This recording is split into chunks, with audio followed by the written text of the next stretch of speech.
How's it going, everybody? This is Dave Meltzer. We're going to be here for the next 2 hours talking pro wrestling. We've got quite a busy news day. We're going to be joined by Randy Hales from Memphis. We can talk a little bit about what's gone on in Memphis over the last couple of months since the last time we had him on the show. So there's a hell of a lot that's happened there.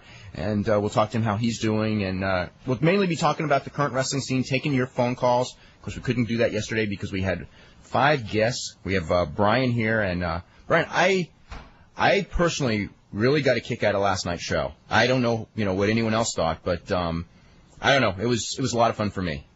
Yeah, I thought it was a great show. One of those shows where my role was just to sit there and listen. Mine too. I know. I was just really having a good time listening to those guys. It's real. I mean, the stuff that was real interesting to me is we had a bunch, and I wrote this on the website earlier.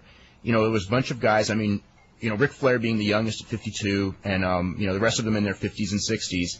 And they're looking back at this period in their life, which is a long time ago, because most, we were talking about Ray Stevens, and most of them, in fact, they were all together in the AWA from 72 to 74, and there was, looking back, I mean, there was a hell of a collection of talent in that AWA at that time, and it was, they really looked back, and that was like one of the funnest times. In fact, most of them said the funnest time of their whole careers.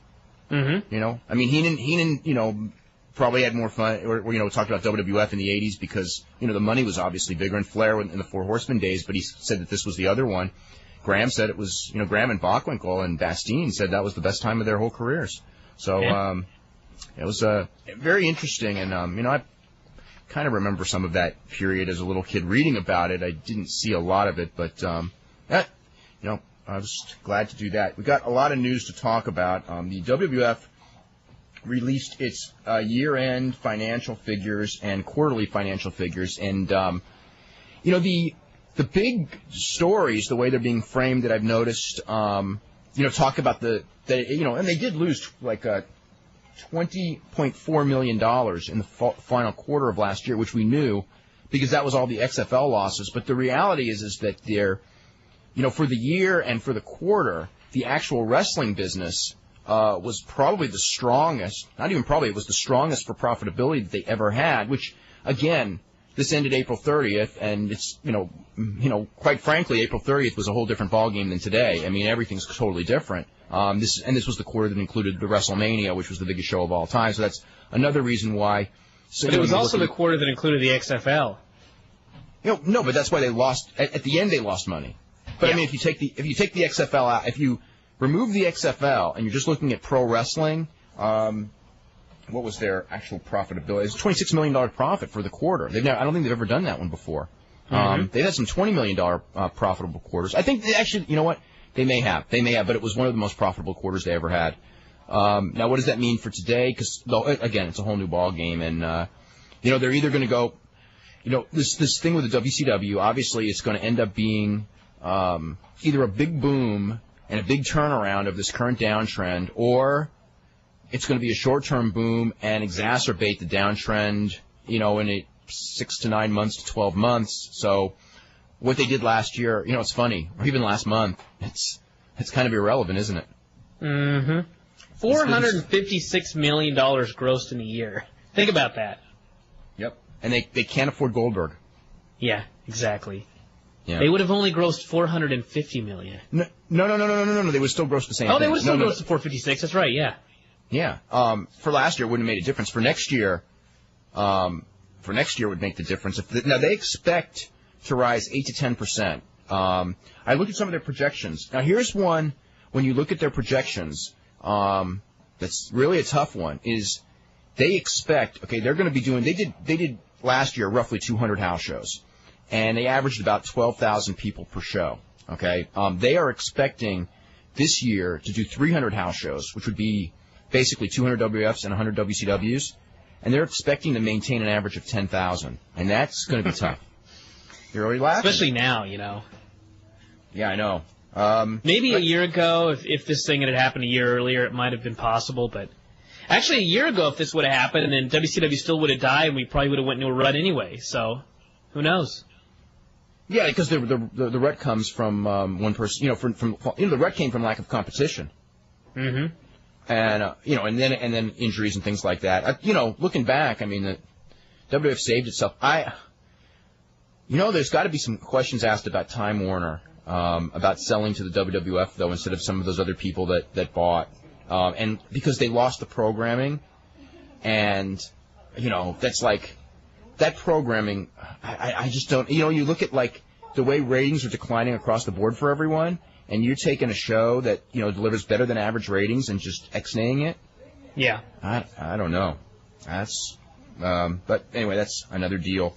Last night was the Last Dance, the final show for Ohio Valley Wrestling at the Louisville Gardens, and they had some changes on the show. The main event ended up being Undertaker and Kane beating DDP and Leviathan on a DQ, which is very strange to do a DQ finish on that type of a show.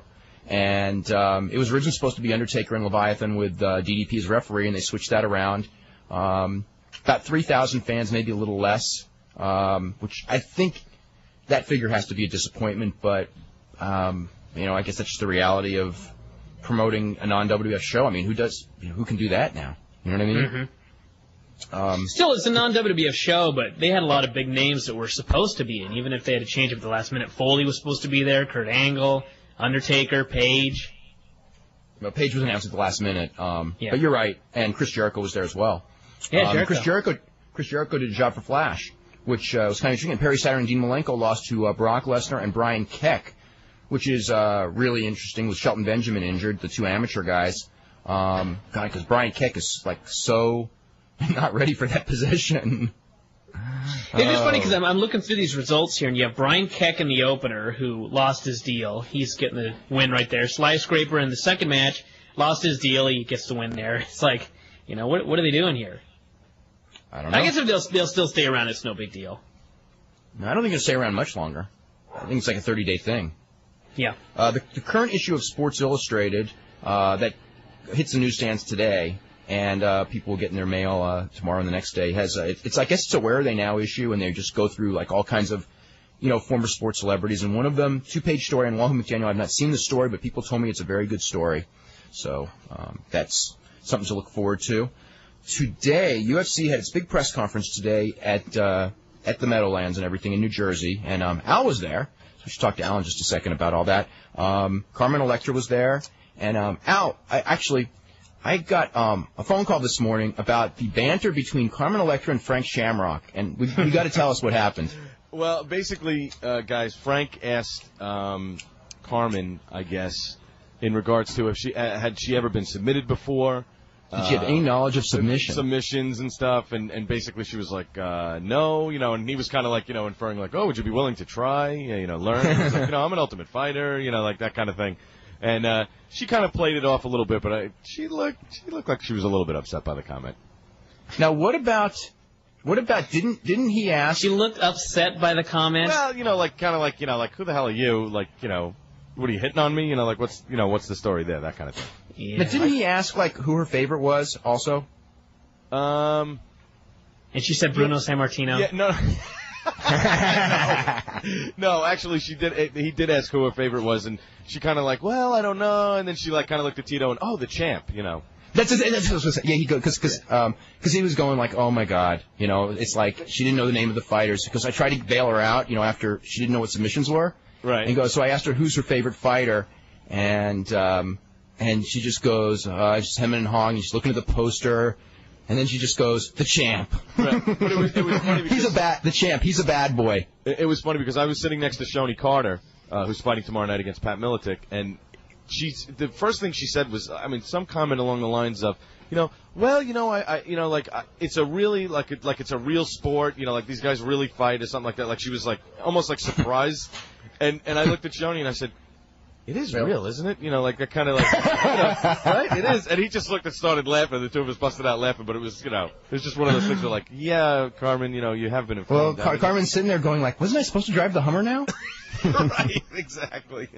What the hell were they expecting, though, with Carmen Electra there as a spokesperson, though? Well, you know what, guys? I might actually have the comments, because let me just check, because we did tape the press conference. Give me a couple minutes, I might be able to play it for you. Okay. Also, but the big announcement is that In Demand, which means that everybody that gets pay-per-view will be able to get not tomorrow's UFC, it's too late for that, but the September, which I believe is September 22nd from Mandalay Bay in Las Vegas. Actually, it's September 28th. That is a firm date. Okay, September 28th? Right. It is a firm date, September 28th at Mandalay Bay in Las Vegas. Obviously, assuming that the Nevada State Athletic Commission approves the rules, which the meeting will be taking place July 22nd, I believe it is. Right. And that's considered, they pretty much consider that's going to happen. Yeah, it looks to be, Lorenzo Fertitta did say today, he said it looks to be a done deal, but let's not jump the gun. They still have to vote on it and stuff. But I would say with 90% certainty that it is going to be approved. Wow. Well, if they don't approve it, they can always make changes to the rules and get it approved, right? Right, but I mean, they're really banking on having this approved so that they can run this show in September, and they're also going to run another show in October. Now, and they haven't said if it's going to be in Las Vegas, but I would assume that if they're going to run shows that close together, I mean, you're probably going to run it at the end of October. It looks like you can't run it, any sooner than that, really.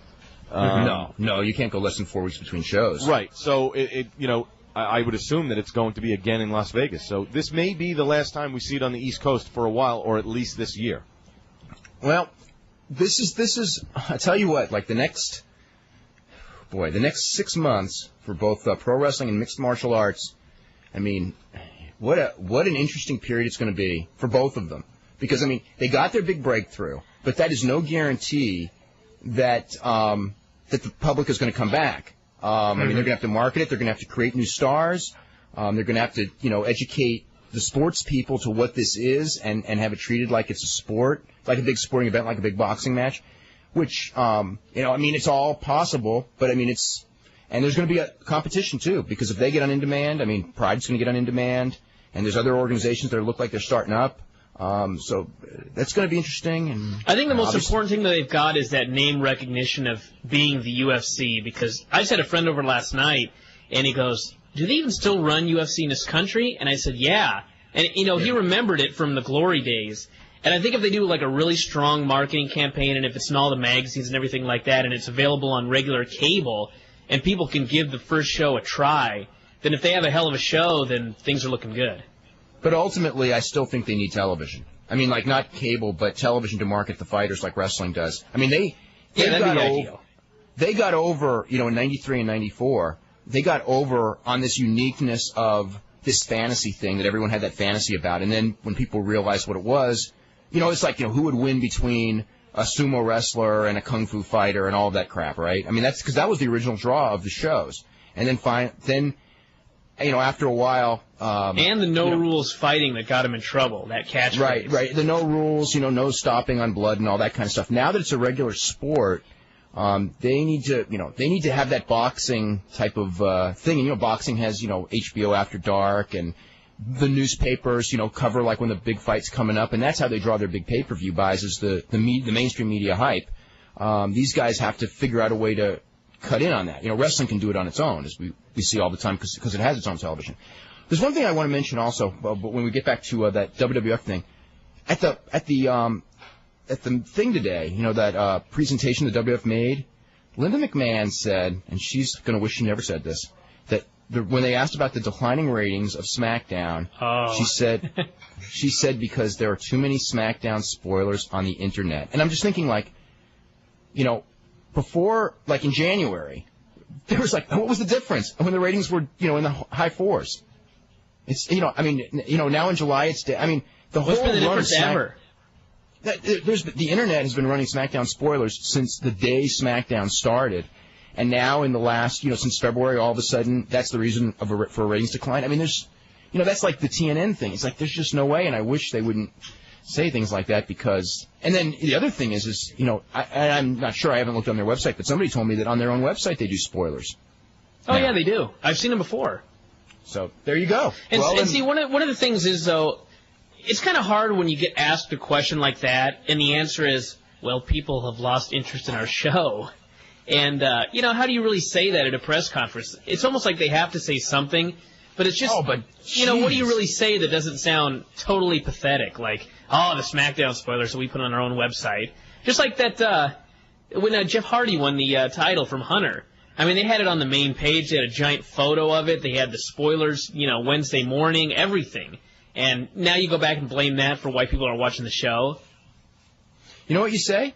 Especially because this change is going to happen. Just go, what happened is we had a good thing going, and we have all the characters on for 4 hours of prime time a week, And for the first year or so, it worked real well, and now it led to overexposure. And now we're cutting back, and nobody's going to be on TV for more than 2 hours a week. We're going to split our group up into 2 different groups. We're going to, that problem has been addressed. I don't know if that's going to lead to bigger ratings or not, but that's what you say, and obviously that's what they're hoping for. And there's your answer. It's a better answer. That's a great than... speech, but I just don't ever see Linda McMahon or Stephanie or Vince saying that. Oh, well. I said it. You just know how they are, though, I know how they are. Never back down. Everything's always great. Yeah. They're still making money. And lots of it. Even with bad quarter, it's all, again, you look at the bad quarter, but 100% of that bad quarter is football. The wrestling had a good quarter, so. So anyway, that's the story there. We're going to hit some emails. Any more news before we hit emails, Brian?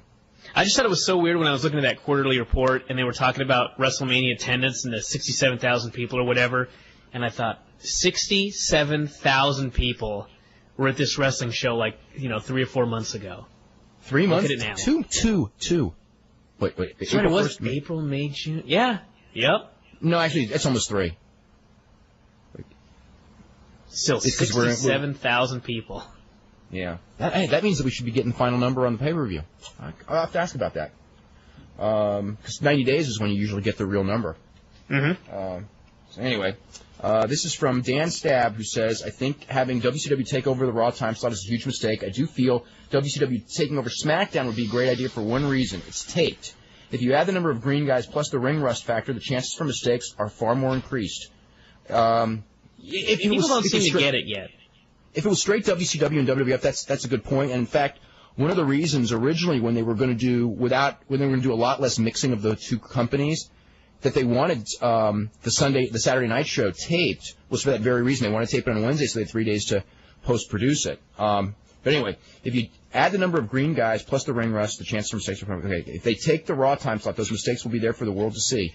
That's right. If they take the SmackDown slot, those mistakes can be edited. And actually, SmackDown's going live, so that's not the case anymore anyway.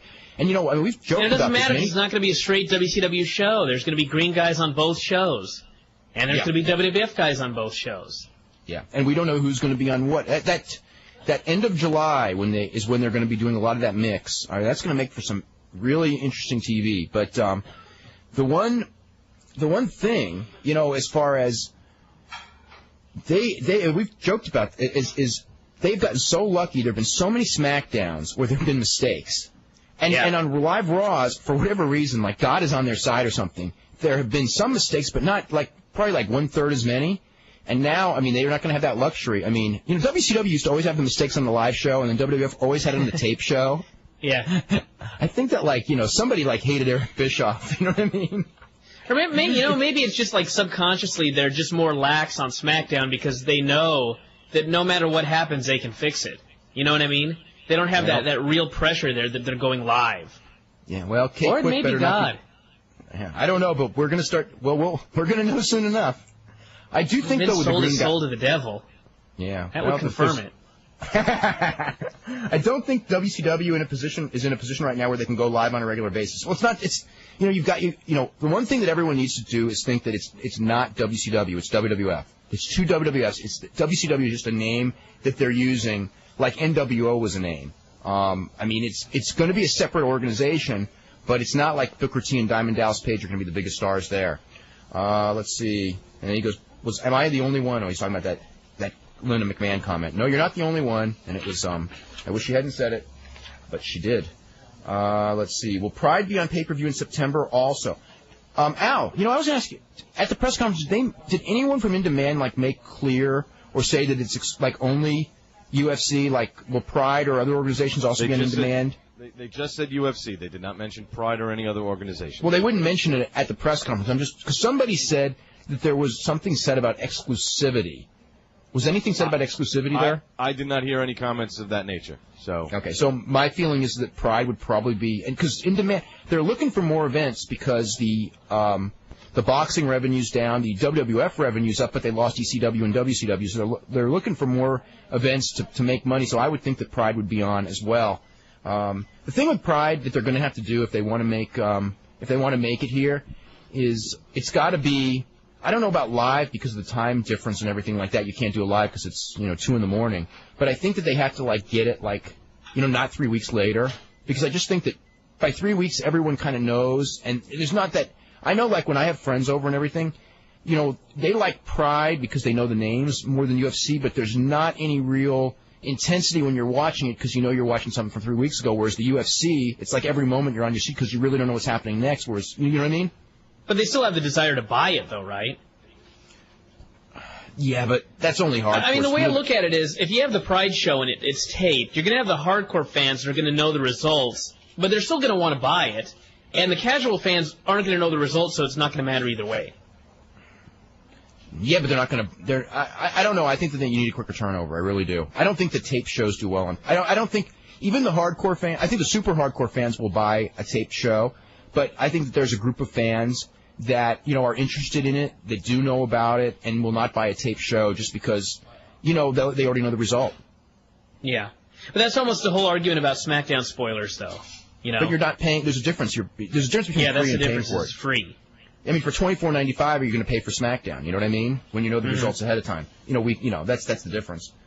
Let's see what else we have here. Oh, this. We talked about this the other day. I guess on Mike Awesome's T-shirt, somebody, Francisco MacGyver, said that he watched the tape and paused the VCR. The T-shirt says WCW.com, not WWF.com. Since the WCW logo is red, it does look like WWF.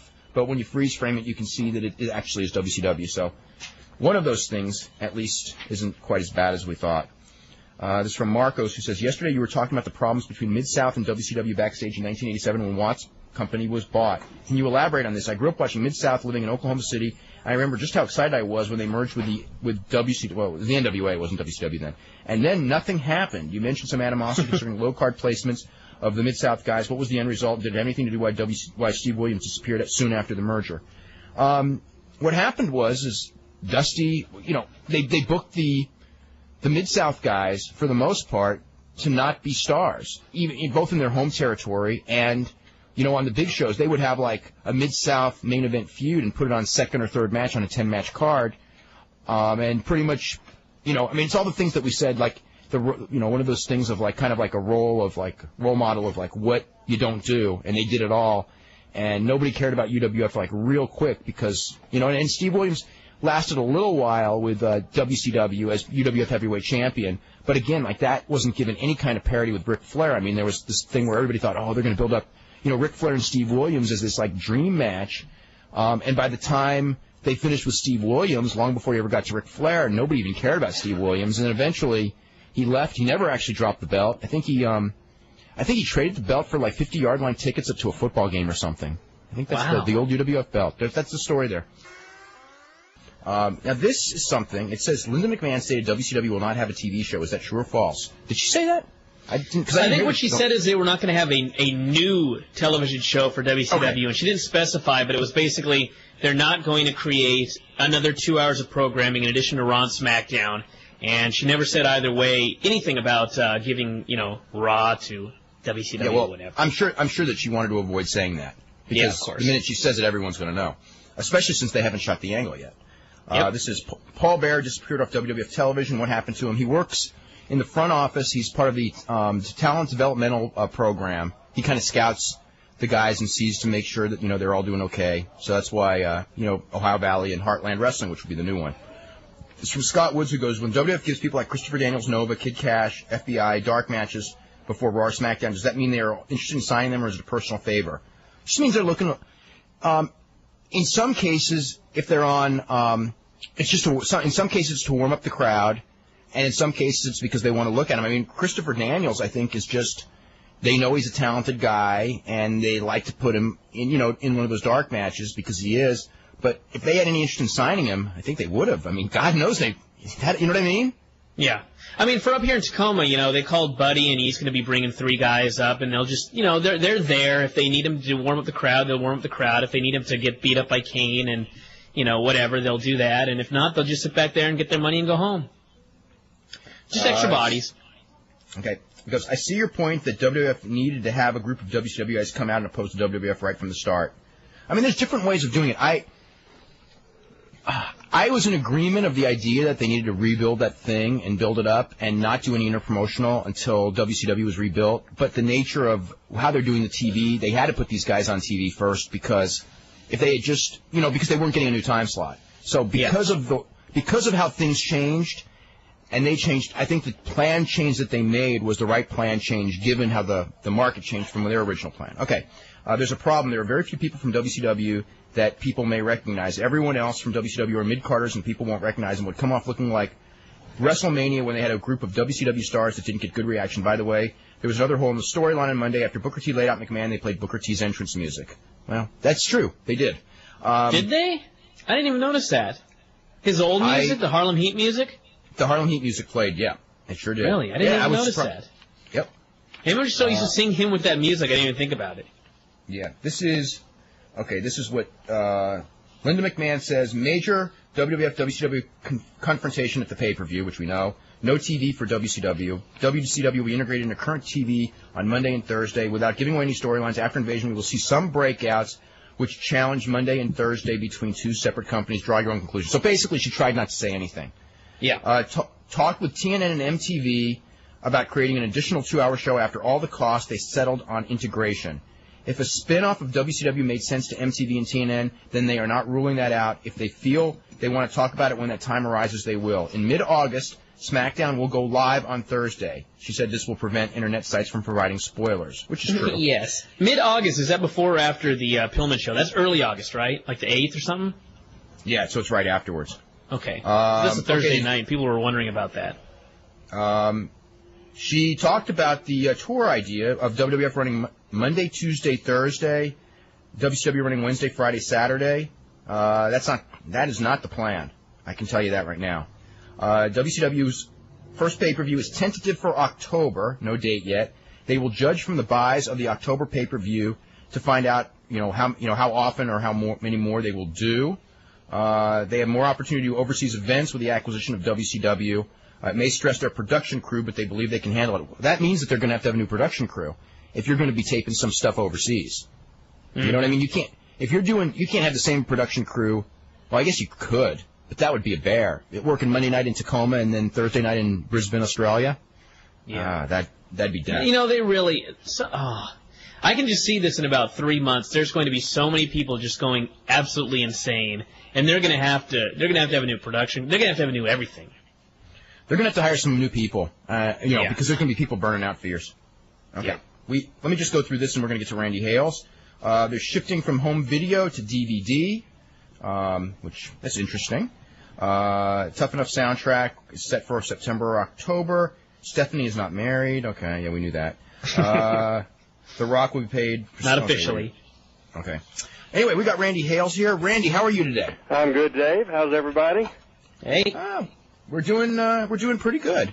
I'm really excited about this today. I was just thinking right before I came on, this is the first wrestling-related thing I've done in almost 3 months.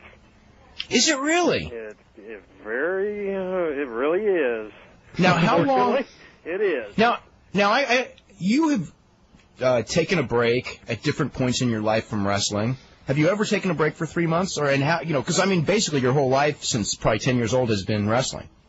I think that I've taken a break for 3 months before, but it's never been in a situation where I always knew, just I'm mad at somebody or somebody's mad at me or I'm burned out or whatever, I'll go back. And, this is the first time that there's no going back.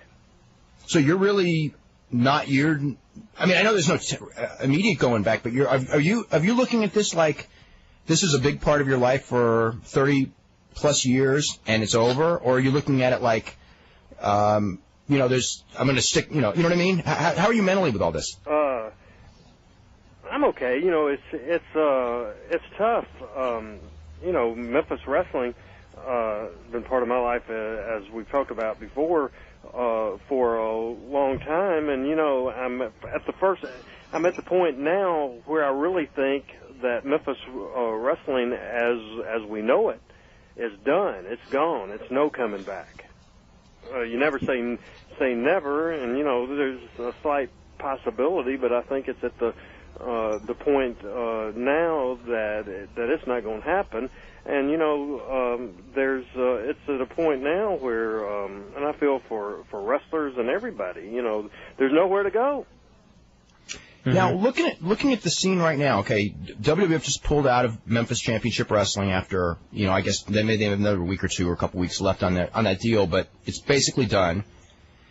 Lawler, ran a show a little over a week ago, I guess. Do you see Memphis Championship Wrestling with Terry Golden being able to survive, after this WWF thing is gone? And what do you look at as far as, the Jerry Lawler, Dave Brown thing and where that stands after one show and what they're going to be able to do about TV because, you can only run those old clips for so long. Okay. First of all, about the Terry Golden situation, it is possible. I think he owns his video equipment, so as far as the production is concerned, he owns the equipment, so there's not cost there. As far as his TV time slot on Channel 30, it was a barter situation, but one of the things that they used to get a barter situation was the WWF involvement with WWF stars on it. So I don't know if that'll continue, but if everything stays the same as far as that, he'll be able to continue and produce a TV show, but to be successful, losing the WWF money, the revenue, and the talent base, that 90% of his talent's been free, that he hadn't had to pay. Now all of a sudden, he'll have to pay talent. So it'll be tough for him, but I don't think it's impossible. As far as the Memphis situation is concerned, let's kind of get it straight on Lawler's role. As I see it, Lawler, his main goal is he just wants to be on Memphis television. He wants to be on Channel 5. He didn't have a lot of hands-on anything that's so much. He basically says, I talked to him last Thursday, and he said that he basically just shows up and talks. He's not writing or putting the shows together or anything like that. He also told me that the goal of Dave Brown, Corey Macklin, and Jimmy Hart, and the TV5 goofball Creighton Armour was to do a live show. That was the swerve, and that was the plot all along. But with the new general manager coming in and the liability issue, there's not going to be any live wrestling. That was their plan all along. Now, Lawler told me just last week that it's absolutely a given. There will be no more live wrestling in Memphis, and they were given the option of producing their own show. Lawler said that they hadn't pursued that because of the cost, and not going to produce it. So the only thing they're doing is the Legend show, and like you say, the clips are run out because they're using clips now from VHS tapes, and the video quality of some of the stuff is just crappy. Now, wasn't the Memphis show that Golden was running, the TV show, doing like a 1 rating, somewhere in that range? It was actually when it was head-to-head against us at 11 o'clock in the morning. Most of the time, it wasn't coming close to a 1. It did better when it was on at 1:30 in the morning. As a matter of fact, I read something on the internet recently. They had a show that did like a 3:40 or something. And that's with the WWF guys. Yeah, that's with the WWF must have been like guys. Big name WWF guys. Yeah, but it's developmental talent, most of them. Yeah. I mean, that's green as grass. Yeah. So now, what have you been doing, and how is life after wrestling? I went through phases. I haven't got to the point yet where I know what life after wrestling is going to be for sure. I'll be honest with you. The first thing I tried was something that I thought would be cool, and actually it was a financial situation that the money offer was good. It was with a radio station group here. It was a advertising sales thing, and they thought the notoriety that off of TV for forever would be helpful. But the bottom line is that I'm no salesperson. You know, salesperson, the dreaded guy that comes in and nobody wants to talk to. And I don't want this to sound egotistical, but you know, normally because of the TV, most places you go, people want to see you. And I'm used to that. Hey, Randy, how's TV5 Wrestling doing? Give me your autograph, whatever the case, talking wrestling. And now, you know, they're friendly until they find out what you're doing, and you know, that's not to me. So what Randy Hales is going to do for the rest of his life, honestly, I don't know. I just know it's not going to be as average as a radio salesperson. I mean, that sucks. Now, have you had any interaction of late with Jerry Jarrett, and is he starting something? Because we heard all the rumors, and then they pretty much died down. I haven't talked to Jerry Jarrett in a couple of years. I don't think. I talked to Jeff a lot, and his dad's a big kayfaber. I mean, even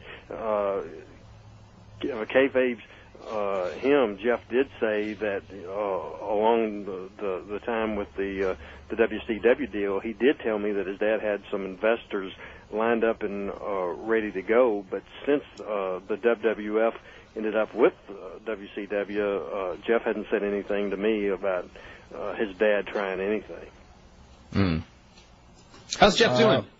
Jeff's doing fine. It's kind of right now for him, life after wrestling. Of course, I'm sure he's still under, I know he's still under Time Warner contract, so he has income coming in, but he's kind of doing the domestic thing, has 2 little girls, and he's been away from home a lot most of their lives, and he's doing the daddy role and the husband role and playing Mr. Fix-It. He's doing good. Mm-hmm.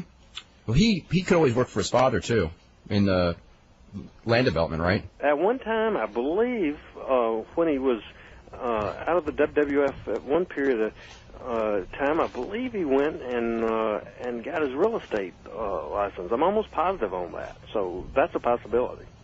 Also, I wanted to mention this earlier, and I forgot. If anyone went to that show last night in Louisville, kind of curious what you thought of it. So, anyway, we'll talk about that. Sure. Randy, did you talk to anyone who was at the show last night? Or not at all? No, Bobby Eaton promised me he would call last night and never did. Don't you know Cornette was just almost suicidal when they pulled Mick and when Kurt was unable to make it. That sort of thing gives Cornette a nervous breakdown. Yeah. They did okay, though. I mean, as far as, like, you know, Kane and Page subs and everything. I mean, you know, I think WWF did about as good a job as they could. Have you been watching much of the OVW stuff? I'm about a week behind. In fact, I just watched 2 shows last night. So, yeah, I'm pretty caught up. I'm really entertained by those shows. Did you watch the show? Who was it? Was it Randy Orton and Prototype, and they did run-ins with at the end of yeah. The I just watched that last night. What the hell happened on that finish? I don't know. Did you tell it was bad screwed up? I mean, I thought that whole match, you know, you had 2, you know, and I think Randy Orton's got a lot of potential and Prototype as well, but, you know, they had a tough time working together. I mean, it was. What happened? I haven't watched that show yet. Just 2 very green guys, and it showed. And at the end, I talked to Bobby. Bobby told me that a week ago. He said, "Man, Corny went crazy." He said he broke out windows in the building with the baseball bat and God. a fit. And I said, "What about?" And he said, "Oh, some finish." And then I watched that tape last night, and there was no doubt in the world which match he got hot at, and I don't know what the hell happened. It looked like they were going into it, and Bobby, it looked like, came in too early. It was the biggest screw-up that I've ever seen. Cluster. I think Davis Arena has some broken windows because of that finish. Yeah. Did you see the thing? And Brian, you'll probably see this when you watch the tape. With Tony Vanetti, like, doing the training. Yeah. That was like so Jim Cornette 80s. Like, it's like one of those things where he's like been sitting there. You know, it's one of those ideas that he's done many times before and seen before. And it's like you could just see with his video, he's been waiting for this one. You know, it's like everyone's probably seen one of them, but I mean, I still cracked up at it. I thought it was fantastic. Brendan Baxter and I talked about that just yesterday. I mean, I laughed my ass off on that. Yeah. Speaking of Cornette, I wanted to throw this in. If you'd have done this show with me 3 months ago, I'd have sounded much more like Jim Cornette. Jim Cornette, because we talked on the phone. As a matter of fact, that's probably why you didn't invite me at that particular. No, you had said to wait for a while, and this was a while. I would have unloaded on some people, as a matter of fact. But I'm gonna be nice today, most of the time anyway. No, but you should tell everyone basically what happened, because we're kind of talking in these terms, and everyone's going like, what exactly happened to you? I mean, you were running Power Pro Wrestling. WWF basically gave you an ultimatum about either using Lawler or their guys, and you chose Lawler to keep the TV station, and then 2 weeks later or so, the TV station canceled you because people were kind of going behind your back. And what was the whole story? Well, basically, what happened was in April of '98, I signed a 3-year deal with Power Pro Wrestling. We had one little swerve attempt that I ex-nayed before. Remember at the point when Lawler got hot before and the WWF pulled the deal, gave it to Golden? Remember that? I remember that period.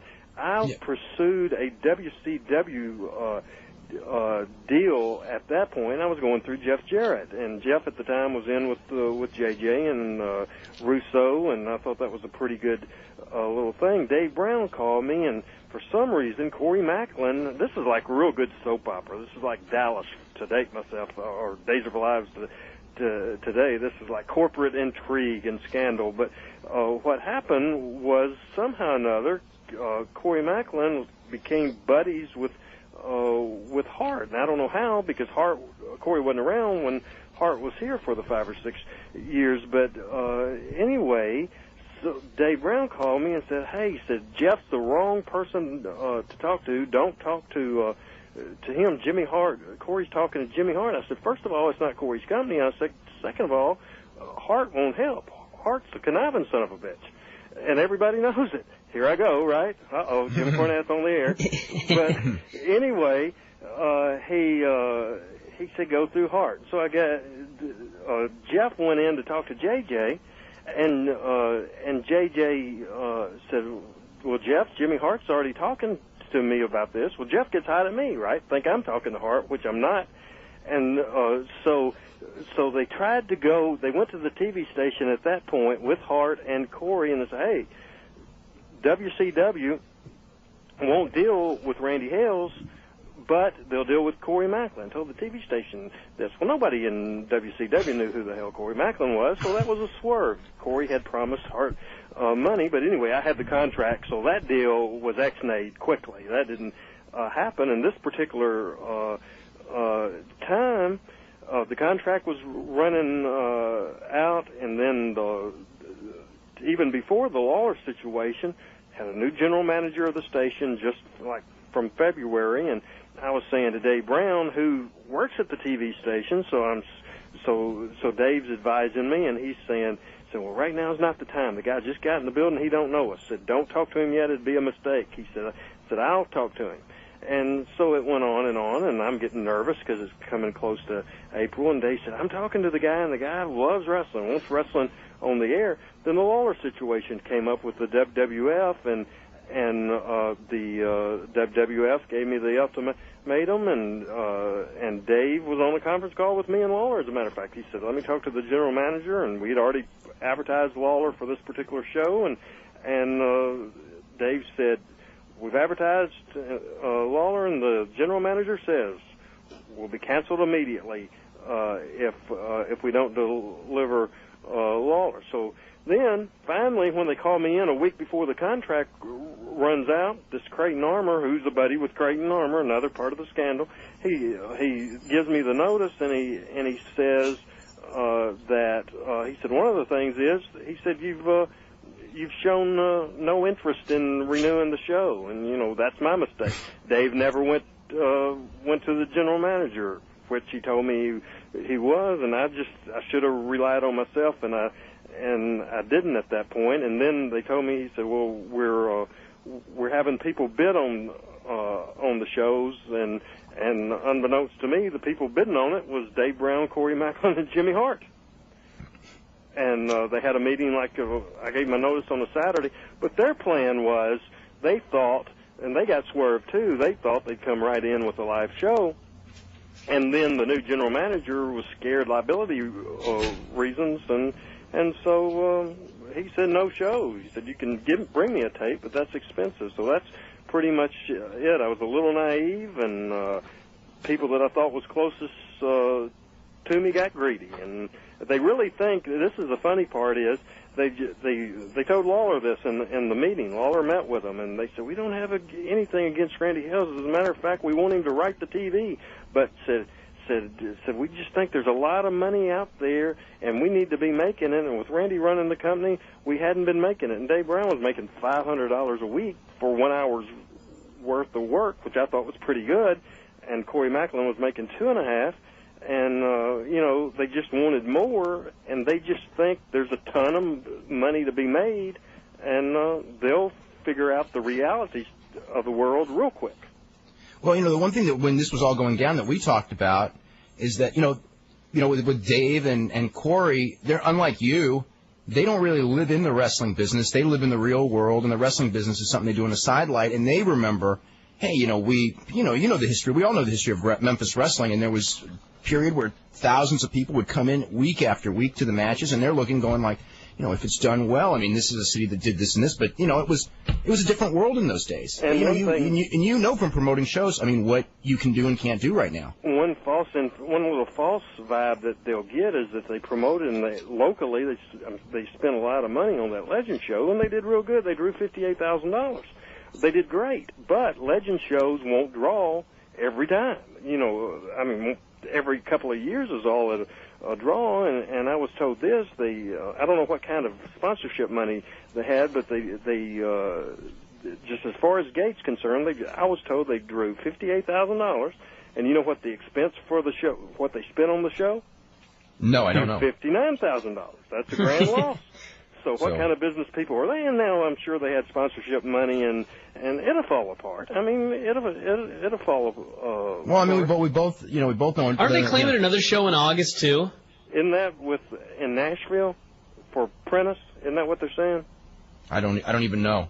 I mean, I think they have another one planned too. I know that they're shooting an angle where like Hart puts up the car and Lawler puts up the crown and things like that, and aren't they going to have like a special referee or something? Yeah, I don't think they've announced a referee. At the Legend show, Lance Russell was the special referee with Humongous and Lawler. And, there's some people, including me, I like seeing the clips. I don't have to watch the show to do it. And, I got most of them, on the tapes. But the young generation of wrestling fan may be a little interested. It's just not a long-term thing that I think could be successful.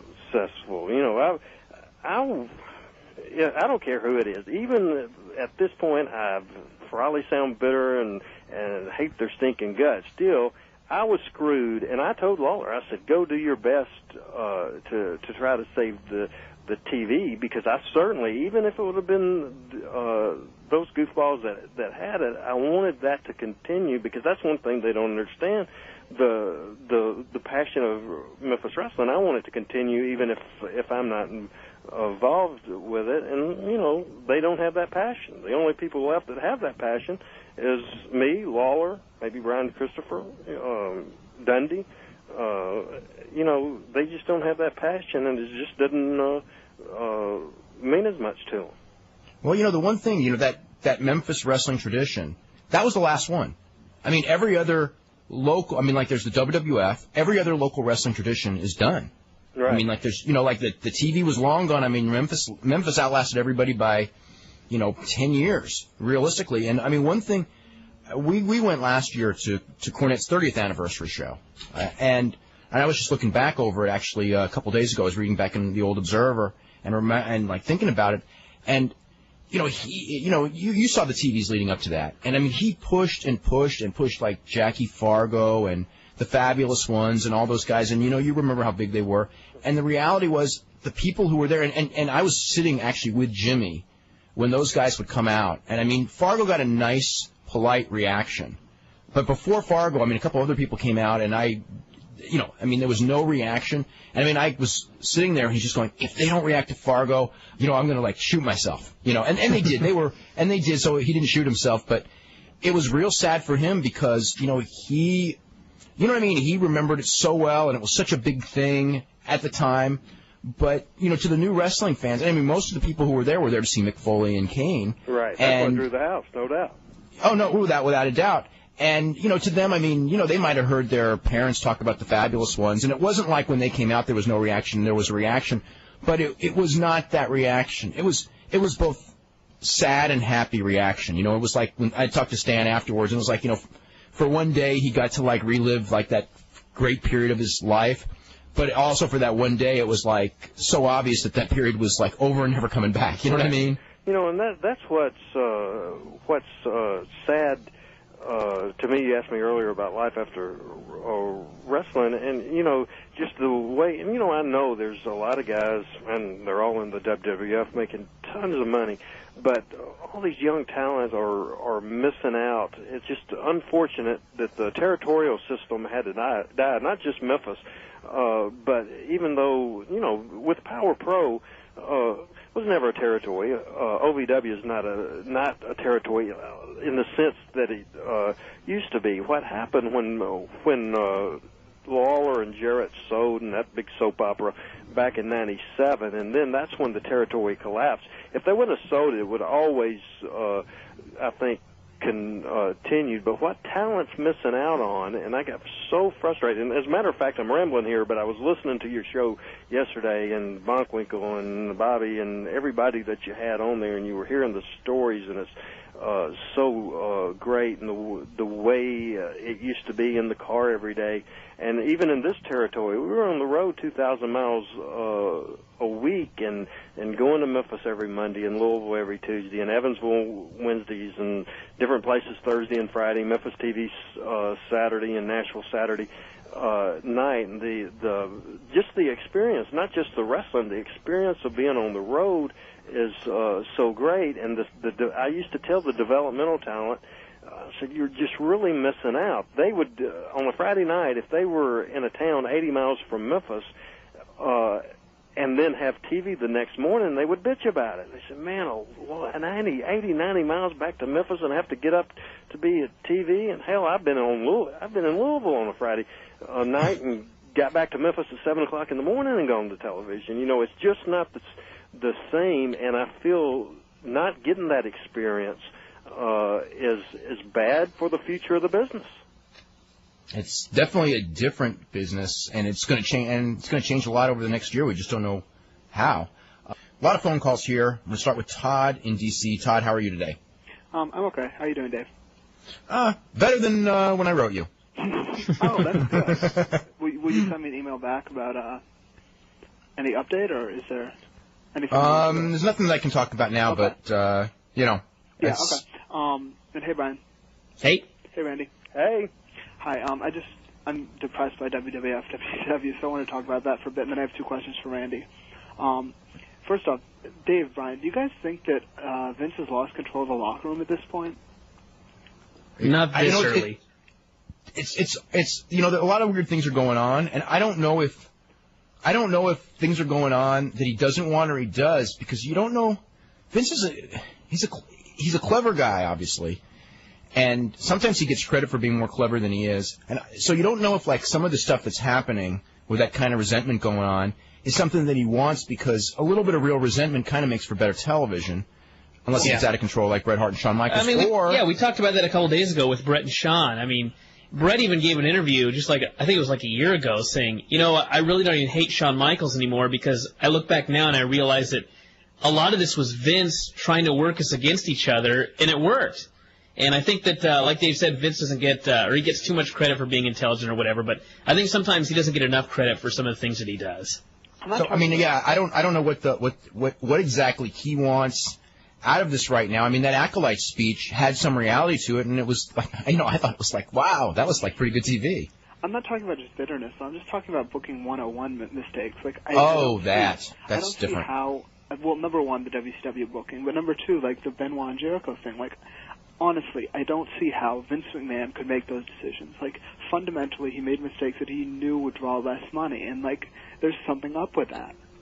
Yeah, but I don't know if he actually thought that it would draw less money, because Vince has always been the guy that always goes back to the big hulking dudes when business goes down, and I'm sure that he saw Benoit and Jericho, and even though, everybody else might have thought, okay, these guys, they can be made into real superstars, Vince probably, after 2 weeks, just went, they're too small. Well, that's Same fine. thing he always does. That's fine, though, Brian. Then you just build it up to the pay-per-view, you have Austin squash him, and then you go back to the big guys. I mean... Yeah, why did that you stop doesn't make 3 no weeks? sense to give up that early. Why did he stop 3 weeks early? I have no idea why. And hey, I was real perplexed about that, as everyone was, because yeah, you're right.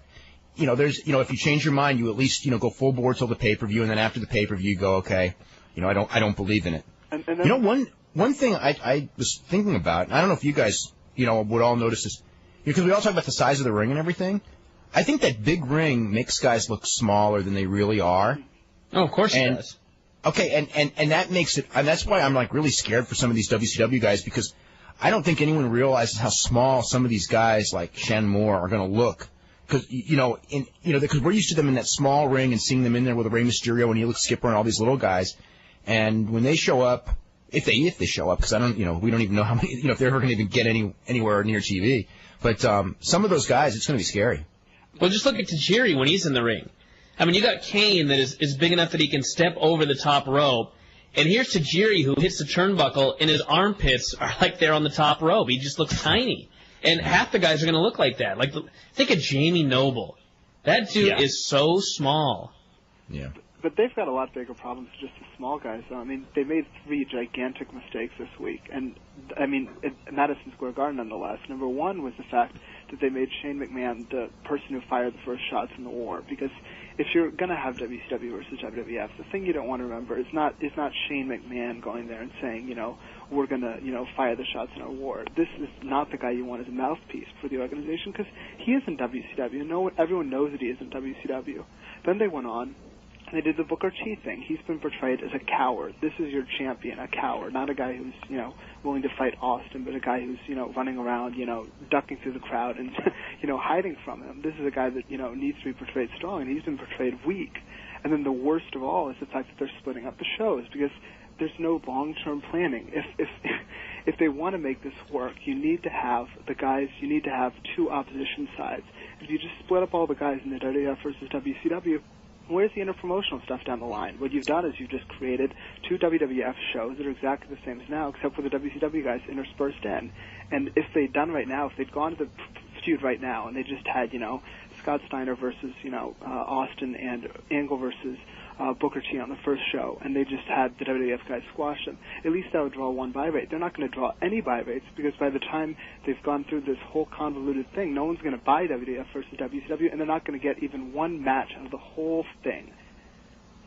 Well, what I think the mentality right now is on that is the idea that WCW was so weak that they really weren't going to do big business with it, and they may have, but I think that they didn't think that. But what I think they're doing is they're going to create a new WCW, which has nothing to do with the old WCW, over the course of, say, the next year, by keeping them apart. And then when they move them back together again, then that's when they're going to really start doing money. I think that's the mentality they have, and I think the mentality they have is we can't do money with it now. Now we're just going to do like this soft launch, as Vince said. We're going to do something where we sort of tease it and do it for a while until we break it off. But this is not, this is just something so guys get television time. Now, as far as what they're doing, if you split it equally now, I mean, like you just said, okay, you're going to have 2 WWFs, but the whole thing is, like you said, a year from now, they're not going to be 2 WWFs if the guys are really kept separate on their show. If you got 30 guys on one show and 30 guys on the other show, and you don't mix and match for a full year, then all of a sudden they are separate again. But number one, they're not going to be able to do that, and number two, no one at home is going to buy that. There's not one person who doesn't think that WWF and that WCW has any bitterness with each other, or like that any of the matchups are interpromotional matchups. Because even if we assume 2 years ago, if you had right now, you had the WWF and WCW. If 2 years ago everyone on the two sides had essentially been in the same promotion, then you just split them up right now, and you book them against each other, they'd still remember them as being within the same promotion. There's no realism there. There's no interpromotion. It's like UWF versus WCW. That's the whole point of waiting a year. Yeah, I mean, it's actually very similar to what New Japan's doing with like 0-1. I mean, when they're trying to give the illusion, and it is sort of it's a kind of a work shoot. There's a little bit of shoot in that anyway. But the idea is like, there are all those guys, Hashimoto and Takaiwa and those guys. That are all New Japan guys, but the theory is that when the day comes and they go back there, that it's going to look interpromotional because that's what's going to draw money. I mean, that's what they're building everything towards. So, that's. I mean, we're not going to know for a year. I don't know. I mean, I don't know who's going to be on what side and how well, how well they keep them apart, how well they keep from doing things. He sticks to the plan because God knows these plans change every week. So. Yeah, I really think the illusion is going to work in the end, because if you look at the NWO, it started out with Hall and Nash, who were two guys from the outside. And then from that point, you added Hogan, who'd been in WCW the whole time. Then it was like the Big Show. And then a bunch of other goofs that were in WCW. But the fact that it was like, fans knew that these guys were really all under WCW contract, but they didn't care. I mean, it ended up working. Okay, but there's one thing about that one. Somehow or other, in that weird thing, through luck, the NWO and the merchandise became so cool for a brief period of time. And what's going to have to happen for this thing to work is the WCW is going to have to be really cool. And I don't know if they can. I don't know if lightning strikes twice. I don't know if they can do it. Obviously, they want to do it. That's what Shane's there for. But if it happens, I don't know. Who do they have there on their roster that could be or going to be on the roster that is cool? We don't know. I mean, they may end up with Rocker Austin for all we know. It inevitably is going to end up, though, the interpromotional matchup is going to be just a WWF guy of now versus a WWF guy of now, because what Vince is going to do after you're right about that, is that he's going to go to the guy that's been with him for a while, and he's going to make him the star. So you're never going to get the big Goldberg versus Austin match. You're going to get Austin versus The Rock, which again is the whole problem. I'm just frustrated by it. Just bending a little there. Two questions for Randy. First of all, Randy, I remember back in the days of the SMW USWA feud, you had a feud with Brian Hildebrand, and I wonder if you had any memories of that feud and of the man.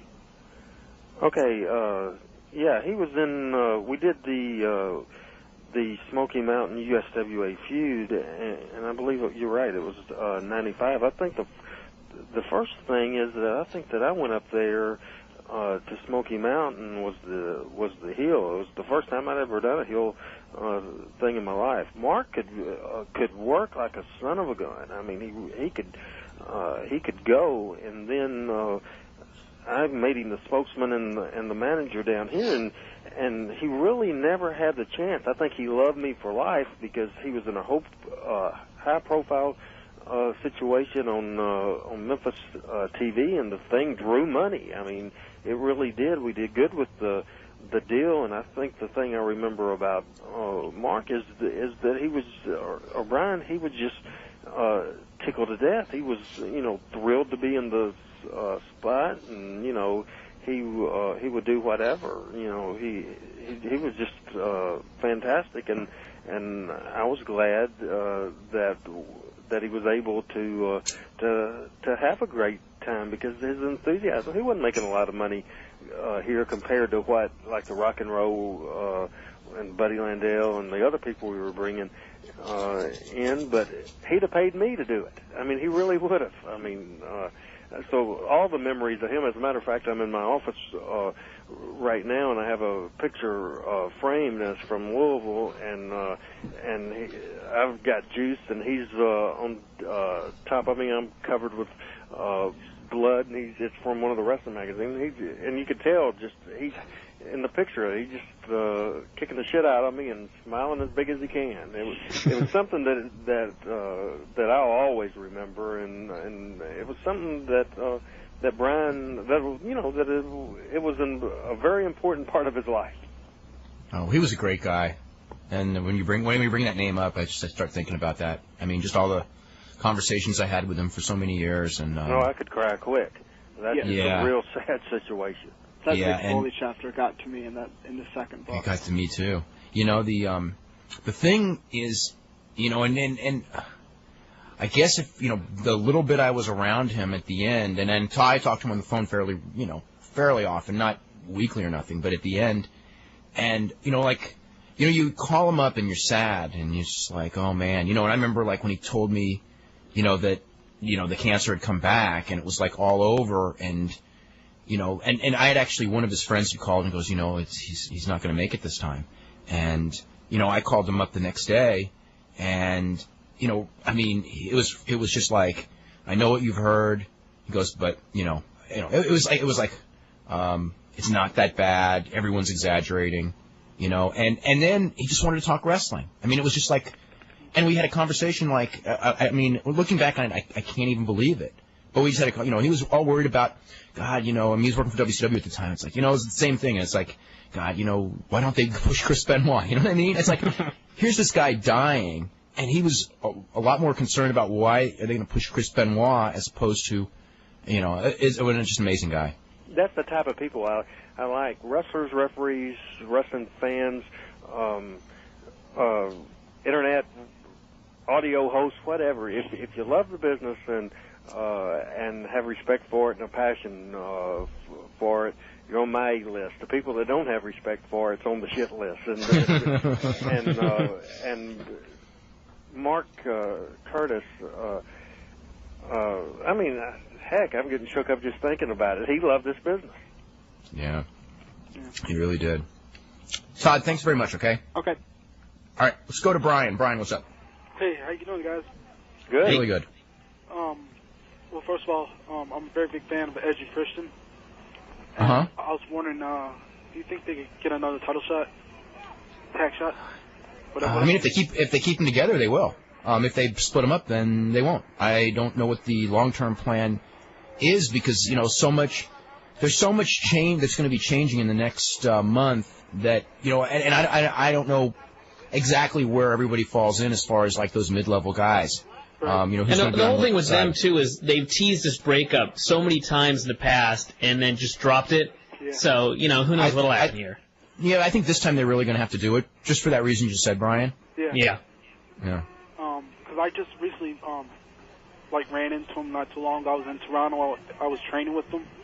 Mm-hmm. And they seem like some pretty cool guys.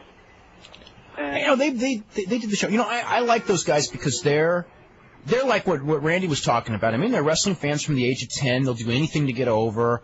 I mean, they're making great money now, but you know what? They would be just as happy if they were making, you know, 1/4 of what they're making. They're just, you know, they made it, and, you know, I mean, they set their lives out to make it, and I congratulate them because they did. Because to make it in wrestling, you're overcoming tons of odds now. I mean, there's just not very many jobs. More than ever. And There's not that many jobs, and it's just tough. I even watched the King of the Ring this past Sunday, and I was really glad that Edge won the King of the Ring.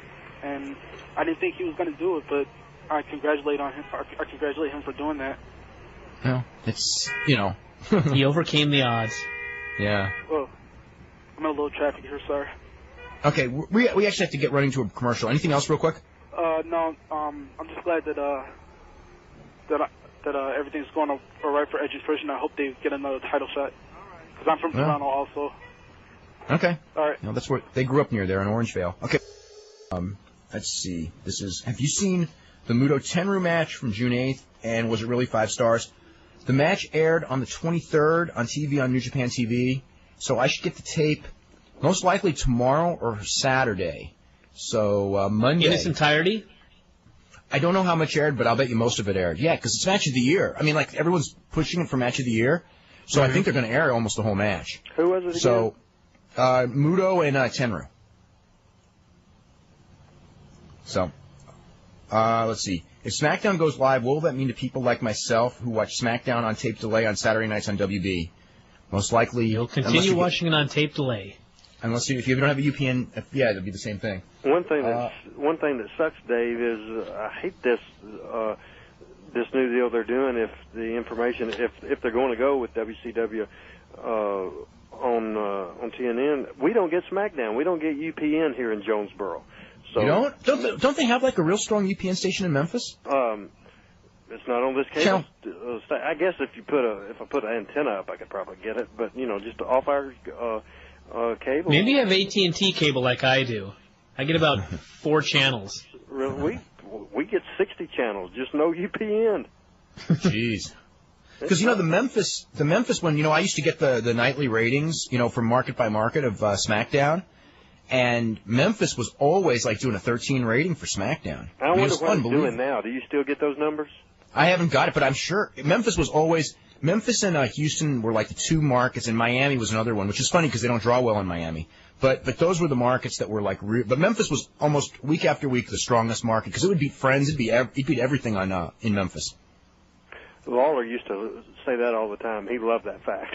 His hometown, and he was co-host of the show, and it did that sort of number. Hey, you just brought up the Lawler thing. I wonder if the rating in Memphis did slip when Lawler got taken off. Yeah, that's a good question. It's a possibility. There was a lot of media here, and in Memphis, whatever Lawler does, he's going to have support in this town, and that could have very easily turned people off in Memphis. Yeah, I haven't looked at it since then. That's an interesting question. Let's go maybe to Cole's Max. from Tampa. Yeah, right. Let's go to Max. Max, what's going on? Hey guys, how's it going? Hey, good. I've been hearing conflicting reports about this situation, the WCW TV situation. Are they going to turn SmackDown into Raw and then give WCW its own show and the Raw? No, WCW leave SmackDown as it is, and then have WCW will be called Raw, but it'll be the WCW show on Monday, and SmackDown will be called SmackDown, and it'll be the WWF show on Thursday, and they'll both be live. So the Raw set, will that go to WCW and all that, or will they? I would think they'll probably do a new set and new graphics and things like that because in fact I know they will. They're working on all that stuff right now. Okay, so this could be some of the last few Raws we'll be seeing, the last WWF Raws we'll be seeing. Yeah, we got about a month left or so. Yeah. All right, and this whole Lawler situation, is it a work that he's that he keeps denying reports that he's signed on to announce for the WCW or WWF? Randy, do you have anything to say? Because I actually do have something to say about that. You go ahead first, and I'll follow you. How about that? All I can tell you is that I am told by people in the WWF that he's in, and it's talked about that he's in, but they're trying to kayfabe it for the same, just like I was told it's the exact same thing as the Page thing. Now he's denying it. Hearing, it's a work, it's not a work, Well, I can. This is what I'll say on that. If it's a work, he's working me also. Yeah. Because. Well, me too, as far as that goes. Right. I talked to him, like I said earlier, Thursday, and flat out asked him, and he said, as a matter of fact, we've talked since Thursday because it broke. You broke it Sunday that he was going, and then he denied it and all that. And his words to me was, he said, heck, I wish Meltzer was right. Said I wish. He said He said it may be. It may be that he's got the deal, okay, and it's done, and he's kayfabing everyone. It may be. It also may be that they know that they're going to bring him back, and they aren't going to tell him till like Friday, so the word doesn't get out, and you know what I mean? I don't know. I mean, is it true that Ross wants to go to WCW with him because he's not really happy with Heyman? And nobody would be going anywhere. No, as far as working with him, yeah, I'm sure he'd much prefer working with Lawler. I think that's no doubt. Yeah, you can bet the bank on that. And, I think the best thing to say would just be, don't be surprised if Lawler returns. How about that? Yeah. Yeah. I went to SmackDown tapings this week. It was an overall good show, but I mean, what is up with this Albert push? I mean, is it just because it's what it is? He's big. Do you know how big that guy is? I'm serious. I mean, they see him in that locker room, and he's a lot more impressive. In the airport? Anywhere with that big head. And the tattoos. I'm really pushing. He works hard too. I'm really pushing for him. I hope the push works. When he was the first group of developmental talent that came in here in '98, and Cornette told me, and Bruce Pritchard, both of those guys told me, said, give me the list of guys, and said, hey, this Matt Bloom is going to send him in, but he's lazy and doesn't. We signed him, but this is probably his last leg. Said you probably won't like him, and he said this is probably his last stop. And so I had a negative feeling about him coming in. It took me about 30 seconds of looking at him and hearing his promos and seeing his work. He got over here, and not only was he not released, he was the first one out of like 7 or 8 guys that started here that went. I mean, he had the charisma, and I realized you hadn't really seen it, or you hadn't seen it on that television yet, but he got over here. We called him Baldo, and I mean, he was just recognizable to the people, and the name was kind of cool, and he's just a super nice guy. So I hope he's able to be successful. Yeah, I mean, we haven't heard any of his real mic skills in WWF. I mean, samples, but not really a lot. Is he really good on the mic? He was here. All right. He got over when you turned him babyface. I remember that. Yeah, and You know, of that group that you had, him and Crash Holly were really the only two that actually made it, weren't they? on group number 1. Now, Yeah. Stasiak, I mean, later Kurt Angle, obviously, but yeah. Stasiak was part of group number 1. That's true. Yeah. And he went, but he was. But he didn't hang there. He was a goofball. I mean, something's wrong with that boy. But then, of course, Kurt Angle was successful. And sometime before we run out of time, Dave, I want to talk about the developmental program a little more at length, but we can do that if we have time later on. Why don't we do it like after the next commercial break? All right, that's good. All right, and Okay. hey, Brian, are you going to any of the shows up? I think I'll probably end up going to SmackDown. I'm not sure about Raw yet, though. All right, because you're not going to that one where they're defending, where Booker T is defending against Bagwell. Spokane? Spokane. No way.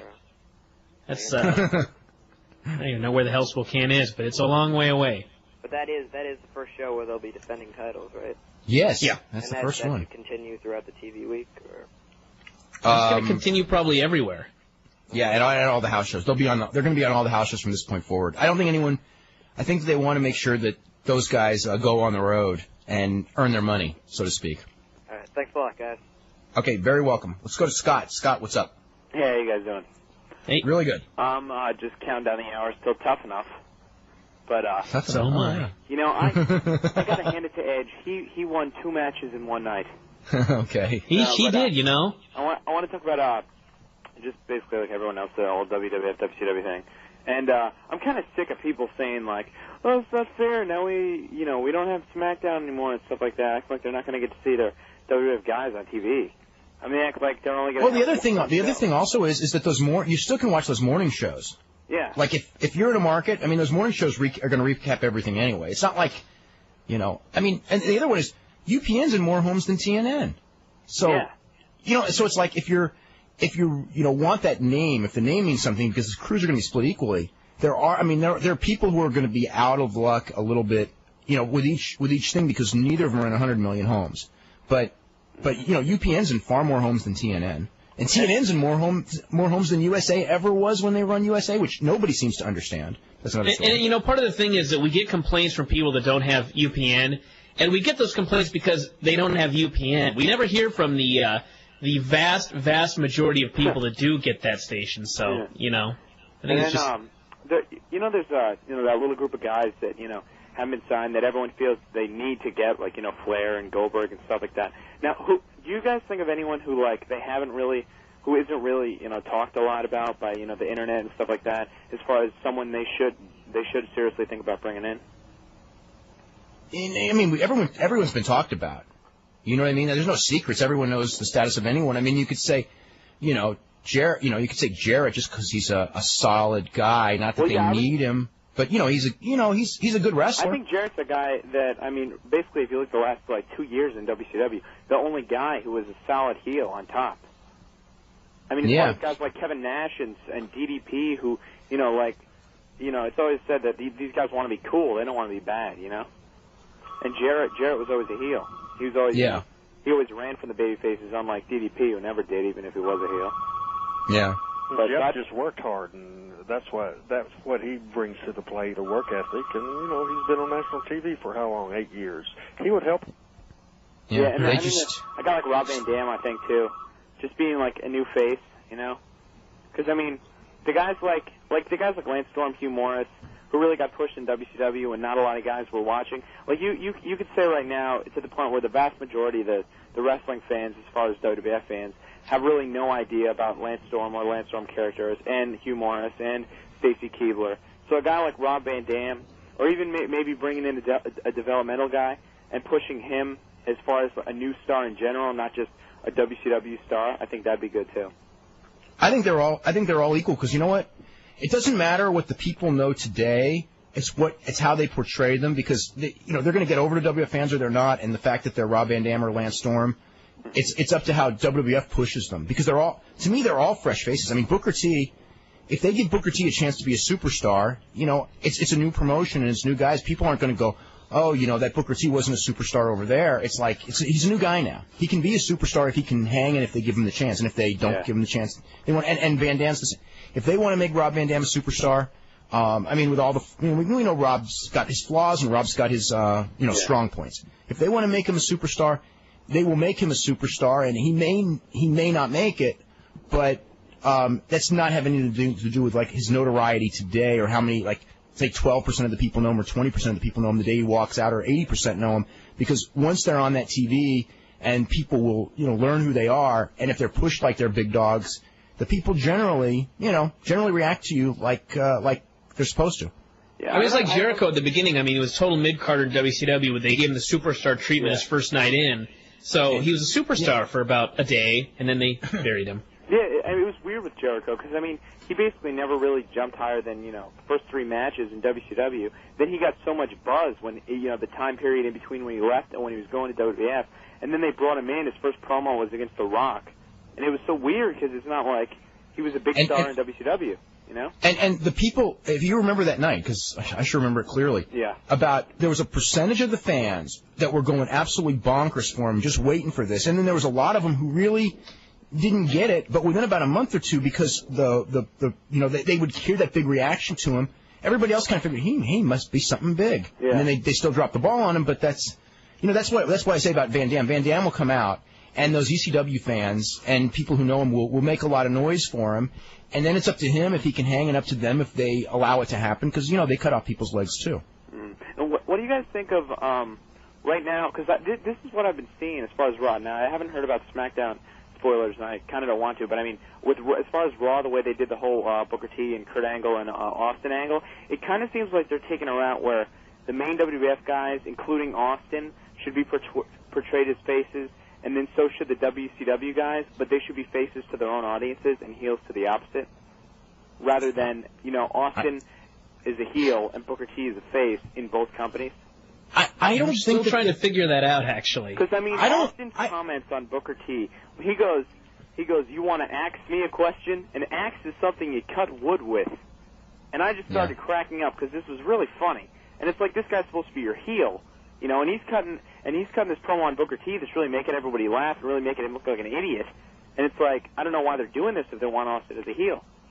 I don't think that it's so much heel and babyface right now as much as just getting people on TV and trying to expose them. Mm-hmm. And then, in October, when the sides are split up and they actually go their own way, then I think that everybody's going to go back to being heel and babyface. I think when it's mixed, it's just kind of like, like American League versus National League, as somebody would say. I think that they just, it's like, I don't think that they want, I don't think WWF can't be the heels, but they sure don't want the WCW name as the heels either. Yeah, so it's just a feud. I know if Austin hits the stunner on any WCW guy or Shane McMahon, the crowd will pop huge. Mm-hmm. I mean, look what happened when he did to Molly Holly. I think that's what they should do. I think for the next couple months, especially because now they have no Benoit, they have no Rock, they have no Hunter, and it's been I don't know if they've been talking about it, but I know a lot of people on the internet have been thinking, oh, maybe they should turn Austin back face at least for the summer. And I think because the WCW thing. I mean, maybe he shouldn't be, like, a total face. Like, maybe he should still stick with the little heel antics he's been doing, like, as far as, like, hugging Vince and stuff like that. Maybe he shouldn't go out and cut, like, a total babyface promo like he used to do. But I think they should kind of go easy on, like, him feuding with WWF faces and have him as more like a WWF representative, at least while this WCW thing gets off the ground. And then I see it more as he should be a heel when he's working other WWF wrestlers, but as part of the whole feud, he should be a guy that represents the WWF and just be, you know. Yeah, because he's Vince's guy. Because he's Vince's main guy. Yeah. Yeah. And what you guys think of the Billy Gunn thing on Raw? Funny. Because, I mean, everything they... Thought I wrote it. Everything Edge was saying, it was just so true. It's like the Big Show segments they used to do when Vince McMahon came out and called Big Show the biggest disgrace. And then now they're coming out and saying Billy Gunn is the disgrace to the King of the Ring, and Edge promised not to Billy Gunn this year's King of the Ring. Yeah. Yeah, and I just thought it was hilarious. And Billy Gunn, I felt kind of bad for him, but then again I didn't because he's awful. I don't. Yeah. The people in the building didn't react to that I know, interview at all. They actually, there was one of the comments Edge made. I think it was the one where he was like, "I promise not to Billy Gunn this year's King of the Ring." They kind of like, "Oh my God, he just said that." Yeah. Because it went over the people's head. Because I think everyone thinks that in the back of their mind. Like he's one of those guys. Same thing with like Steven Richards. Like when they come out, they know like, you know, this guy is being paid, so they want to put him on the show. But I mean, they're awful, you know. So, what was that on Raw? Again with this, you know. It was just they were looking around there and they're trying to get Taz over because you know it's way too obvious though. I think they're going to put Taz and Austin on Monday, and also for Tough Enough, you know, they want Taz to be a star right now to get the show over. So it's like, okay, who do we got in this locker room? Richards, you're not doing anything. Go out there and lose in 10 seconds. Yeah, but there were about 18 guys who weren't doing anything. They were all at that meeting. Could have picked a better guy than Steven Richards. I mean, it's so obvious that they're picking guys like Steven Richards. They were all busy at the meeting, though. They're picking guys like Steven Richards and Hardcore Holly, and the fans know these are guys that, you know, a win over them isn't, you know, credibility. But like, you know, it's still a win. You know, you could see through this plan. I mean, but if they have Taz beat someone like even a Hardy Boy, I think a win over a Hardy Boy would be more impressive. Well, they both got belts though right now. But I see what you're talking about. Yeah. And then maybe a shot at, you know, Austin. He doesn't even have to. No, that may be Monday. Seen in that role. Yeah. Next Monday, you can do that. You may be pleased tonight when you watch the show. We'll just say that.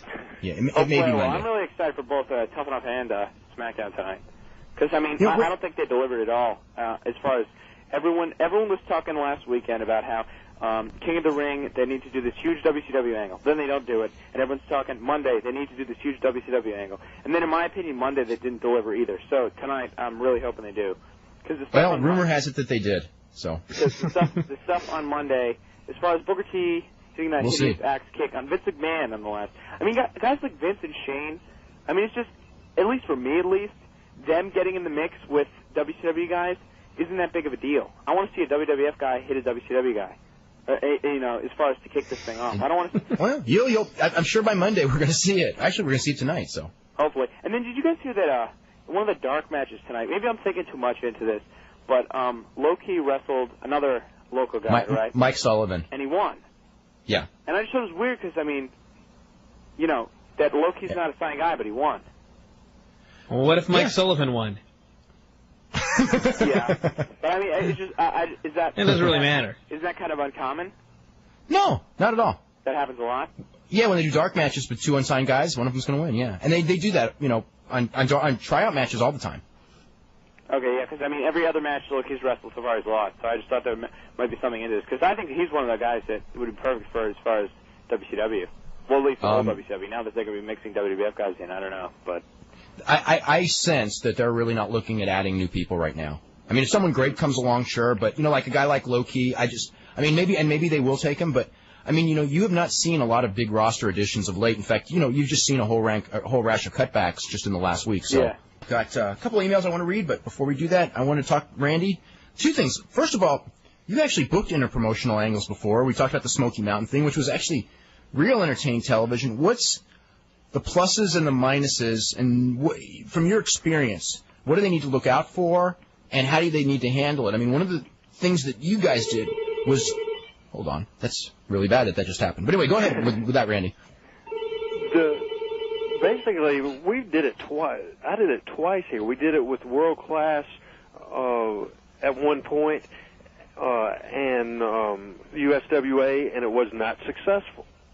We did it with Smoky Mountain, and it was very successful. I mean, just like the best business in like 6 or 7 years for a 3-month period.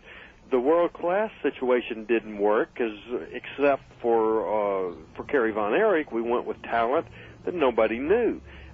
even though the people in Memphis hadn't heard of Smoky Mountain Wrestling, wasn't able to get the TV, most of the talent, the Rock and Roll Express, Buddy Landale, the guys, the Tracy Smothers, the guys that we had were established in the past, and you know, back then we went the heat route. I mean, and the people were loyal USWA fans, and those guys had tremendous heat. It was like almost like the old days. We had to get police escorts for the heels out of the building in Louisville every Tuesday, and that hadn't happened in 20 years.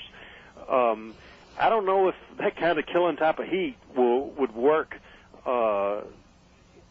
today. It's easy when you're doing a promotional war to say, well, this other company, we don't want to get them too strong.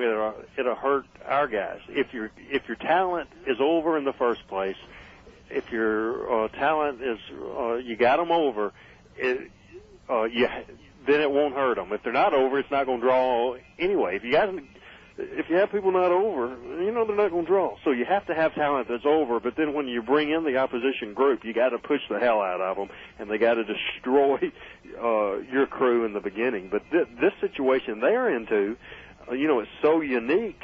You know, I'm glad I don't have to try to book it. It's a mess. What are your impressions of how he's done so far? Honestly, it had no interest at all. I mean, I had no interest at all in anything they're doing. I'm looking forward to it because I know they'll get it going and they'll do it right, no doubt in my mind. But so far, they hadn't piqued my interest. I was excited this past Monday because even though Lawler had told me Thursday nothing happening, when I read on the internet that what Dave posted, I'm thinking, I'm being kayfabed here. So until that show went off the air Monday, I was thinking they were doing a major angle at the end, and Lawler would be involved in the end. And when they went off the air, like they went off the air, I think I threw something at the TV or something. That really. Oh boy, you're getting Cornette. Oh. Now tell us a little bit for that one. Yeah. Tell us a little bit about like. But keep waiting. Yeah, I know, really, like Monday. But tell us a little bit about like working with the developmental thing and your thoughts. I mean, you've had a lot of guys come through. Some of whom made it. One of whom made it huge, Kurt Angle, and others of whom kind of disappeared. Are there any that disappeared that you expected to make it just for that one? Not really. You know, Steve Bradley's one that I thought would make it there to the big show quicker than he has because he's still lingering on, and you know he's going to Les Thatcher's group. And if you remember this, it's kind of unofficial, but one of the first guys they sent to Memphis, and it was back to USWA days, and it wasn't official developmental territory, but that was the concept that we were working at. They sent The Rock down here. Remember when he was here? Oh yeah, Flex Cabana. Man, did I ever book him wrong? I mean, but they told me the deal was you can't call him Rocky, you can't acknowledge the fact that he's Rocky Johnson's son, which in Memphis. Because Lawler told me the Legend show they had the best reaction of the night, bar none, he said, was Rocky Johnson. That shocked me. It might have been because he's Rock's father. It might have been now because Rock's such a big star. Right, it very well could have been. You know, Jim Ross has said on his Ross reports for the last 7-8 months, the big changes in the developmental program, kept saying it, and nothing's happened. But in the last 4 or 5 weeks, I mean, they've made a major overhaul. First of all, Bruce Pritchard basically overseeing it. Now he's not in, if my information is correct, he's not in talent relations at all. He's in the creative department. Yeah. Kevin Kelly was a big shot in the talent relations and the developmental center. The developmental talent they hated him. They used to rib and laugh at the fact that when he came down here, he got to be Vince McMahon. But he's not involved, and now apparently Paul Bear, Bob Clark, and Dennis Brent are ramrodding this thing, and they just recently cut 11 guys. And if you think about it, I put a little calculator to it. Just those 11 guys, Dave, that's a savings. And I went the low figure because some guys have better deals, but I did the minimum deal. They're saving $420,000 a year just off those 11 guys, and I'm wondering if the decision was made because they thought, well, we're not going to bring any of these guys up, or if they're just saving. I really don't know why the decision was made. I don't know what they're thinking. I'm sure it's both. But of the guys, I mean, if you've got a guy in there for 2+ years, just as an example, and and they're just not making it, I mean, if they cut a couple of guys. I want to ask your opinion of this too. I mean, because and you saw these guys a lot more than I did. I saw them when they started. I saw a few tapes from Memphis, but not a lot. Of the guys from the Memphis group that they did cut, like American Dragon, Spanky, Joey Abs, those kind of guys. I mean, would you have made those calls, or do you think they made the right calls? Well, some of the guys I wouldn't have given the deal to in the first place, ever. I want to mention any names? I will mention. At the point that they did, I would have not given Spanky, Dragon, or Lance Cade a deal just because of the fact, and I know the business has changed. They went right from the Shawn Michaels, and I like every single one of those guys, but they went right from the school to a WWF deal immediately, and maybe that's just I've seen everybody. I'm still in the paying your dues, and it's harder to pay your dues as far as territory system, but it's just I don't think they were ready mentally, physically in the ring. They were very good, and they all worked very hard. They were just not anywhere near ready with the mental aspect to be in the situation they were in. I was very surprised that they cut Rodney, Pete, and Joey Abs. I thought Joey Abs, his work was good. He worked hard. He needed to work on his personality, and his interview skills was his only drawback.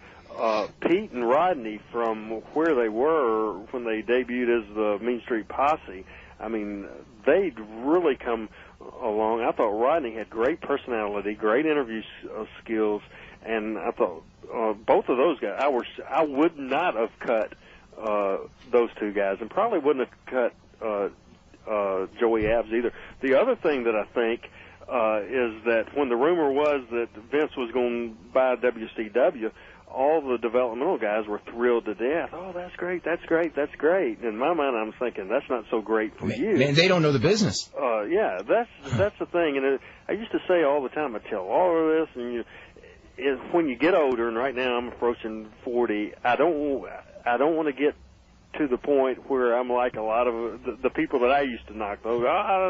They knock the young people and bitter toward the world. I try not to get in that area too. But they just, like I was talking earlier, they just hadn't been there, and they don't have the history. They didn't want to talk about history. Spanky told me one time, I'll give you two stories. Spanky told me one time, he said, I hate anything from the 80s. Then he was talking about Lawler. He said these training tapes that you've given us that Cornette had sent me, he said, a lot of Cornette tapes. Oh, he said, Cornette would love him. He said a lot of Lawler matches on here, and he said, he said, I hate them. He said, but I'm sitting there, and he said the buildings are sold out, and he said, Lawler is horrible in the ring, but he said... He's never horrible. He said, well, maybe. I would say he was never horrible. He said but he said the people cheering, are going crazy just when he shakes his head.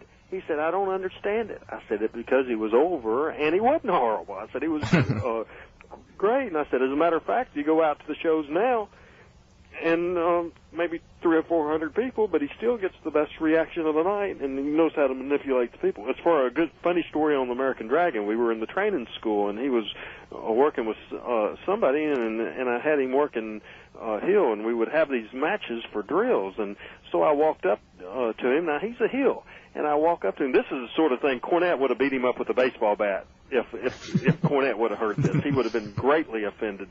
But I said, you got your match worked out? And he said, yes, sir. I said, you're the heel, right? He said, yeah. And I said, you have some good cheating spots figured in? And he says, no. He said, to tell you the truth, Mr. Hales, I'm not a very big fan of cheating. I said, not a fan of cheating? You're a daggum freaking heel. I told Cornette that story, but he was 500 miles away, so Dragon was safe physically. But that's the sort of thing. Have you ever heard in your life from daggum? I about fainted. Heel telling me he wasn't, and I'm thinking, how will I ever draw a dime with these guys? But, you know, I don't want to sound bad. I promised myself going in with the Memphis situation and with not to come across bitter, and I guess I am. But what the hell? No, I don't know about that. Actually, I want to read. When did you first know that Kurt Angle was going to be huge? Was it like the first day you went, "Wow, this guy's got it"? Or first month, year? What was it? Oh, first day, no doubt. But you know, we missed the boat. But with Rocky, it was more my fault. With Kurt, we missed the boat on him, but it wasn't my fault. They wanted him as a babyface, insisted him being a babyface, and when he went out and did that first promo, it was great, but it was totally opposite of what I wanted him to do. It just wasn't his personality. He can't do the strict babyface interview. That's what they wanted out of him, and he went out there, and I gave him a interview, and he just interpreted it different that I gave, and it was people started booing him. It was the way he delivered it, but I'm thinking, that is the greatest interview I've ever heard in my life, except it's not what I want. But I knew he was going to be big, and his work ethic, and he picked it up. I mean, he's 1 in a million. Didn't he have his first match after like 3 days of training? 4 days. Was it 4 days? He told me, now he had been here, I forgot how quick he came here. We were at a fair show, and we were just talking wrestling and talking about history, and he liked to hear the history, and that gets over with me. And I asked him, I said, how long have you been watching wrestling on TV, Kurt? He said, about 6 months. I said, 6 months, and you're that damn good? And he said, well, he said, I pick things up quick. I said, I guess. I guess so. I want to read these 3 things real quick before we run out of time. This is from Dave, who says, with all the people who call your show with negative attitudes about the invasion, I think I should weigh in with my views. People need to give this a chance. Everyone's complaining and whining, but I think they're not seeing the big picture. The reason this will work is because the WF owns both companies. This is the reason it won't fail. The WF can control and book the angle accordingly without the egos that would be in place in a true interpromotional program. How can callers call in and say that they don't think the people at home will believe that? How can these people know that? Just give it a chance. And then here's the opposite viewpoint from Andy, who says, I feel you guys are missing the point on the Raw WCW issue. I don't think there are too many people out there that believe WWF and WCW are separate companies. It's just tampering with a fairly successful, firmly established show is a bad idea. Correct me if I'm wrong, but when the NWO took over Nitro and replaced the WCW logos with their own, wasn't that one of the lowest rated, Nitros of all time? It wasn't, because the ratings ended up like years later going lower, but that was a terrible disaster of an hour. But the reason was because we didn't watch a wrestling show. We watched a bunch of goddamn carpentry work. Remember that show, Brian? Yeah, they were putting the show together on air. They're pounding this stuff and knocking this stuff off, and I'm watching this going like, Eric is going to be so mad when he sees the numbers tomorrow. And I mean, you know, he was so mad because like he hid the quarter hours because they were so disastrous in that third hour. Everybody turned off because nobody wants to watch a wrestling show and watch people do carpentry and tear down sets for an hour. Maybe for 5 minutes it's cool, or 3 minutes, but not the whole, you know. And then that whole hour when they finally did stuff was such a ridiculous farce, you know, which they didn't figure out. You know, Randy, you know, who's, you know, written a lot of wrestling shows. I mean, in your mind, what do you think fans want when they turn on wrestling on television? I mean, what do they, you know, they want to see a lot of different things, but what do you think they really want to see? You know, I think they want to see, these days it's different from what it used to be. They want to see stars now. I think that's one of the WWF's problems. They switched one of their top baby faces, and they lost the Rock. But you know, I think it's changed. I think it's different. But I think they still want to see good wrestling. And I think that's one thing that's definite for sure that the WWF got away from giving them. But I think they want to see good wrestling. They want to see stars, and you know, they want to see good soap opera. Randy, I want to thank you so much for joining us. This went quick today. Yeah, it always goes quick now. So, and I want to thank everyone for joining in, calling in, and everything. We'll be back here tomorrow with Missy Hyatt at 5.